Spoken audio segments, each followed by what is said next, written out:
Next வந்து நம்ம illustration 4 பார்க்க போகிறோம். So 4 learnerக்கு from the following details calculate the capital as on 31st December 2018.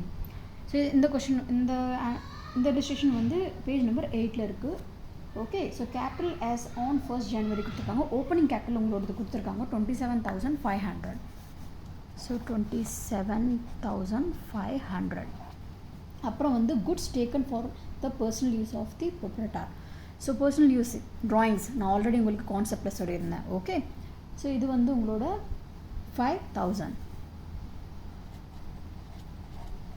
So next என்ன கொடுத்துருக்காங்க, additional capital introduce during the year 2,500. So profit for the year வந்து 10,000. So இங்கே என்ன கண்டுபிடிக்கணும், உங்களுக்கு உங்களோட க்ளோசிங் கேபிட்டல் கண்டுபிடிக்கணும். எப்படி கண்டுபிடிப்பீங்க? ஸோ பாருங்கள், நான் வந்து இங்கே எழுதியிருக்கேன். ஓகே, பாருங்கள், closing capital equal to opening capital plus additional capital minus drawing plus profit or loss. Actually இங்கே ப்ராஃபிட் கொடுத்துட்டாங்க, நம்ம ப்ராஃபிட் எடுத்துப்போம். ஓகேங்களா? ஸோ நான் என்ன பண்ணியிருக்கேன், இங்கே எல்லா அமௌண்ட்டும் எழுதிட்டேன் இந்த இடத்துல. ஓகே, இது ரெண்டுமே ஆட் பண்ணால் நம்மளுக்கு 30,000 வரும். இது ரெண்டுமே நம்ம என்ன பண்ணோம், இங்கே மைனஸ் இருக்குது, இங்கே ப்ளஸ் இருக்குது. ஸோ பெரிய நம்பர் என்னது, இங்கே 10,000. ஸோ ப்ளஸ் பண்ணிட்டு அது மைனஸ் பண்ணால் 5,000 வரும்.